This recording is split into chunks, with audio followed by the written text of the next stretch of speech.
Bonjour, je reviens devant vous à l'extrême fin de l'année 2017,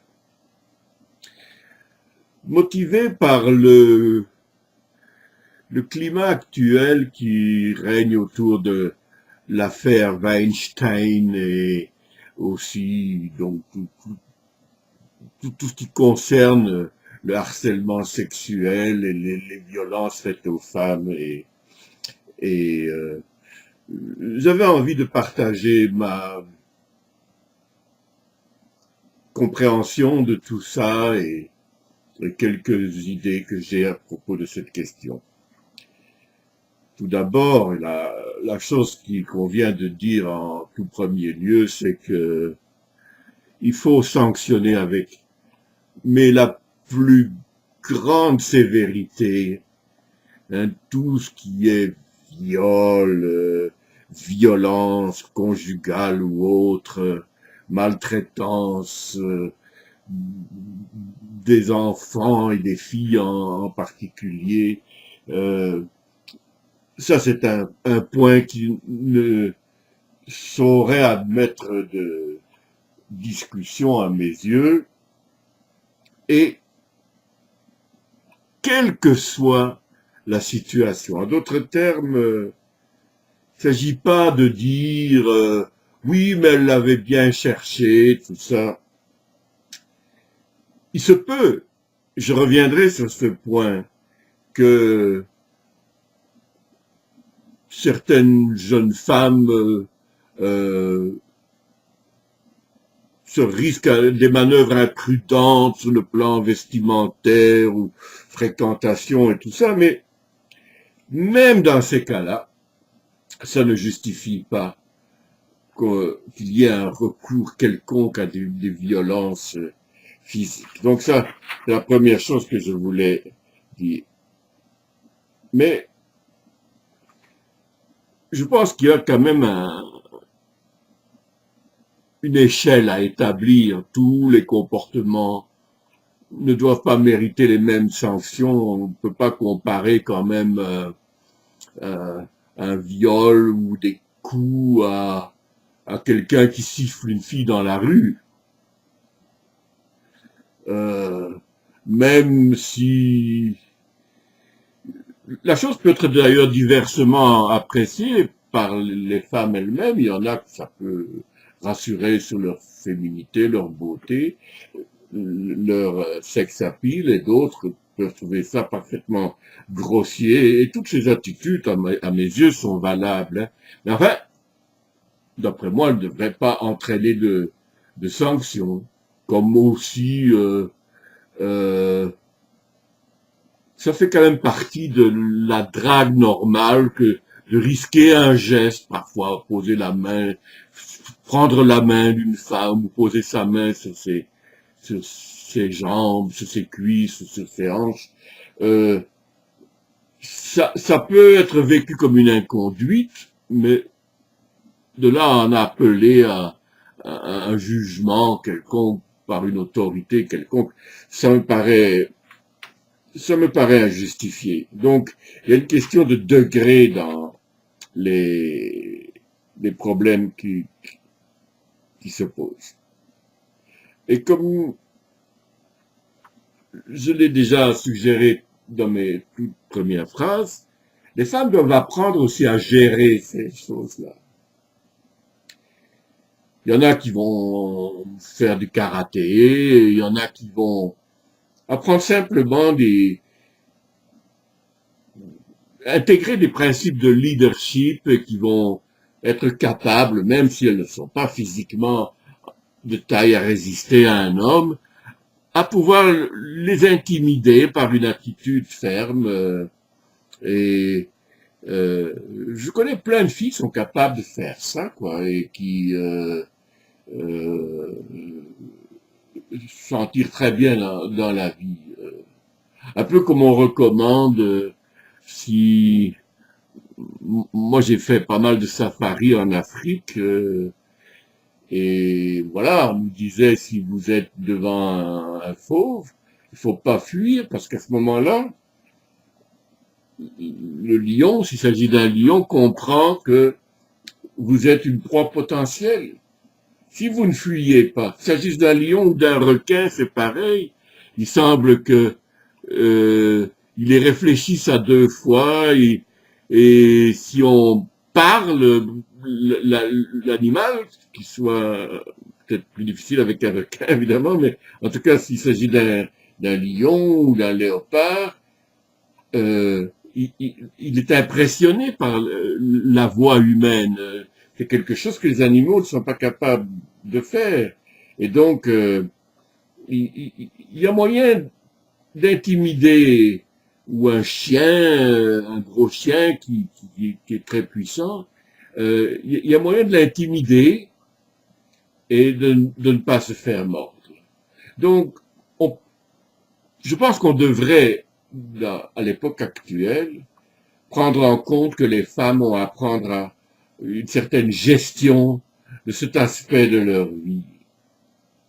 Ça serait tout bénéfice pour elles, en tout cas. J'en viens maintenant à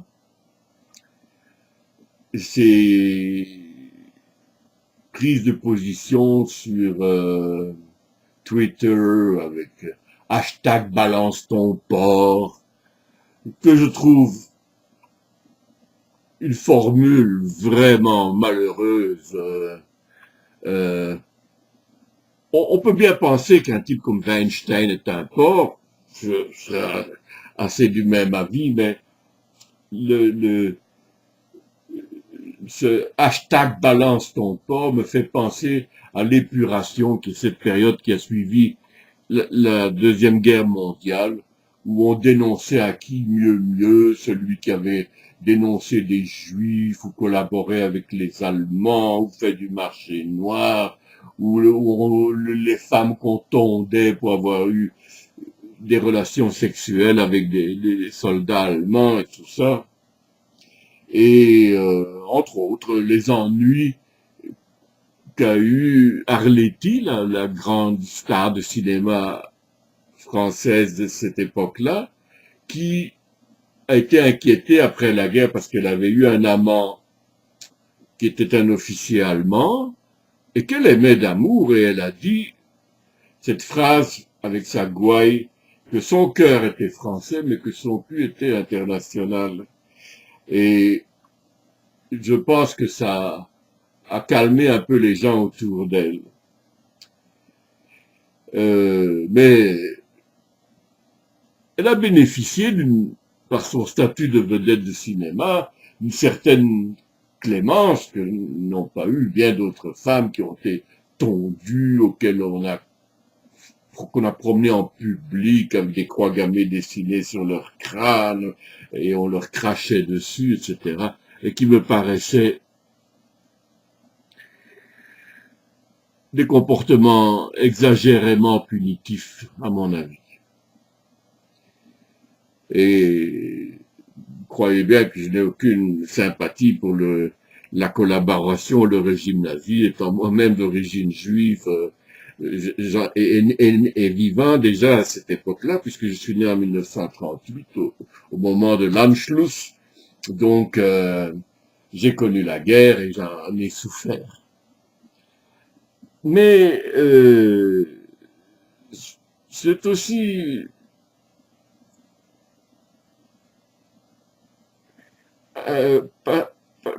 comment dire, le point où je veux en arriver, c'est que le climat peut devenir tellement délétère comme il l'était au moment de l'épuration que on pourrait en arriver à ne plus oser prendre un ascenseur seul avec une femme de peur qu'il lui vienne la fantaisie de vous accuser d'avoir fait preuve de harcèlement sexuel. Il ne faudrait pas en arriver à ça. On n'en est pas là, mais il ne faudrait pas en arriver à ça.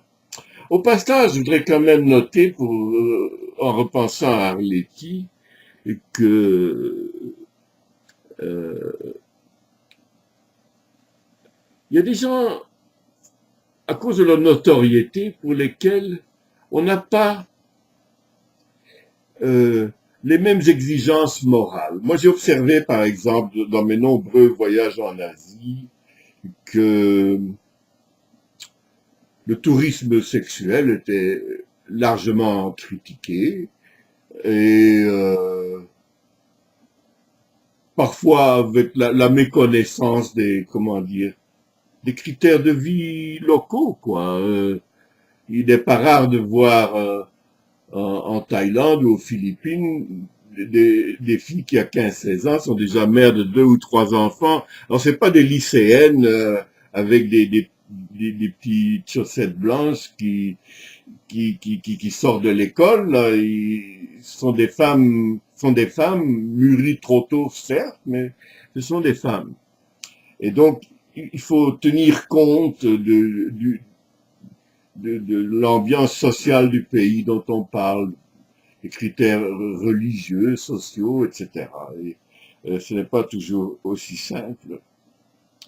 Et je note alors à cet effet que si on a accusé beaucoup de touristes sexuels de tous les noms, de toutes les infamies, on ne parle jamais des Japonais. Alors que la pédophilie au Japon est ordinaire. Hein. Euh, Même en Thaïlande, il y avait des bars spéciaux pour Japonais avec des filles très jeunes et quand un blanc ou une personne d'origine arabe ou noire essayait d'entrer dans ces clubs-là, ils étaient accueillis avec beaucoup d'hostilité. Au mieux, on leur servait une bière en leur demandant de partir tout de suite après, etc. Et je n'ai jamais entendu la moindre critique faite à l'endroit des Japonais pour aimer le style justement des petites lycéennes en chaussettes blanches. Et j'entends dire que beaucoup de ces lycéennes au Japon se prostituent avec des vieux messieurs pour arrondir leur fin de mois et tout ça, et qu'il y a des bars avec des serveuses évoluant sur un plancher qui est un miroir, à qui on interdit de porter une petite culotte, et tous les Japonais, au lieu de regarder la fille qui circule, regardent le plancher. Enfin, c'est tout à fait grotesque. Mais on n'en parle jamais. Alors, je sais pas, les Japonais ont une sorte d'indulgence en partant. J'aime beaucoup la culture japonaise, hein, là n'est pas la question, mais je note ça. Comme je note aussi que beaucoup de gens ont pris, par exemple, la défense du cinéaste Roman Polanski, qui certes a du talent, mais il s'est rendu coupable de méfaits sexuels.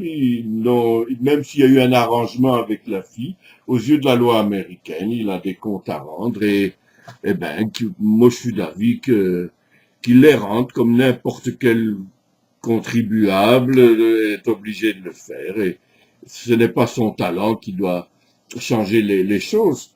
Il en a été de même, on le sait pas, mais Dieu sait si j'aime bien Georges Simenon, j'étais un lecteur avide de ses romans, particulièrement la collection des Maigret, tout ça. Mais un jour, j'étais à une exposition sur Simenon à Liège et on exposait, je crois, 16 articles antisémites qu'avait écrit Georges Simenon. Qui parle de ça? Personne. Alors, voilà, à cause de la gloire internationale que Simenon a eue, il semble impossible de soulever cette question. Personne n'en parle jamais. C'est pourtant vrai parce que j'ai vu ces articles dans les vitrines de l'exposition.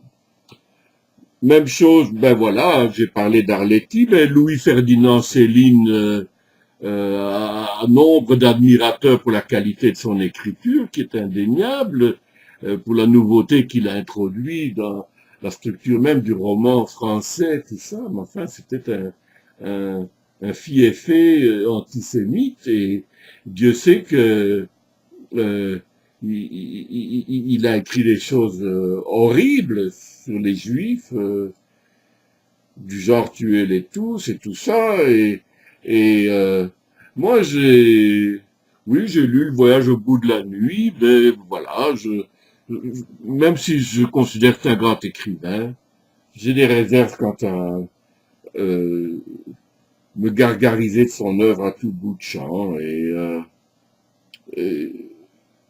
voilà, donc Polanski, Céline, Arletty, Simenon, ça en fait quand même beaucoup, hein, et les riches hommes d'affaires japonais qui ont des goûts assez répréhensibles en matière de sexualité. Il y a quelque chose qui entre en ligne de compte, semble-t-il, qui est le côté bankable de toutes ces personnes-là. Alors on n'y touche pas si elles peuvent rapporter de l'argent. Enfin, c'est peut-être en train de changer parce qu'évidemment, Weinstein rapportait de l'argent, que Kevin Spacey aussi. Donc, c'est peut-être en train de changer. Moi, je dois ajouter aussi que je trouve que certaines femmes jonglent avec leur féminité avec adresse et d'autres pas. Hein, on sait que pour une femme, s'habiller, se maquiller, c'est très important. Les chaussures, Dieu sait. Mais évidemment, il y a des maquillages qui vous rendent sexy, des vêtements qui vous rendent sexy, des chaussures qui vous rendent sexy avec de très hauts talons. Et ce n'est pas un crime que d'arborer ce genre de tenue. Mais il s'agit encore, à mon sens, de les adapter au contexte dans lequel on vit. Si une femme se prépare à aller au bureau, travailler, et qu'elle entend produire un travail rentable qui va satisfaire son patron, eh bien, ce ne serait pas une bonne idée, me semble-t-il, que d'adopter une tenue sexy. En tout cas, ça introduirait une dimension trouble. Bien sûr, même si elle a une tenue sexy, son patron ne doit pas en profiter pour essayer de la harceler sexuellement. C'est pas ça que je veux dire. Mais il y a une sorte de gestion de la féminité, de la séduction qu'on devrait inculquer aux femmes aussi. Elle n'est pas toujours heureuse. Si une femme, je sais pas moi, elle rentre du gymnase et qu'elle est obligée de passer par des rues un peu sombres et tout ça, elle devrait certes euh, avoir acquis, comme je l'ai dit, un certain leadership, une certaine affirmation de soi, qui peut aller jusqu'à même une formation en karaté ou Dieu sait quoi, mais aussi penser que plus elle passera inaperçue sur le plan vestimentaire, moins elle risque d'avoir d'ennuis, quoi. Même si, je le répète pour la xème fois, un homme, quelle que soit la circonstance, même si la fille est carrément nue, doit être capable de se contrôler. Mais c'est une position idéale. On sait bien qu'il y a des êtres perturbés ou qui ont été mal éduqués, ou qui ont été éduqués de telle sorte que les femmes sont considérées comme des moins que rien, qu'ils ne respecteront pas les femmes dans cet état-là. Donc, la moindre prudence exige qu'il y ait une adaptation de la tenue vestimentaire et du maquillage au contexte dans lequel on évolue. Et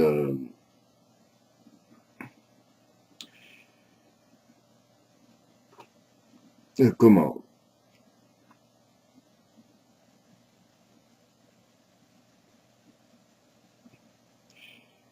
il y a eu ces dernières années une évolution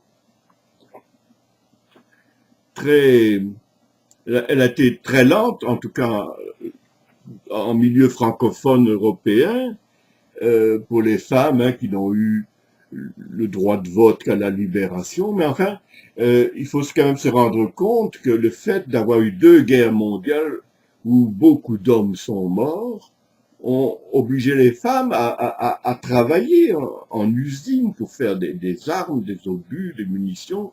Et c'est sûr qu'il était difficile après de renvoyer ces femmes à leur foyer en disant, bon, ben, on reprend les choses comme avant, et désormais vous occuperez des enfants et du ménage.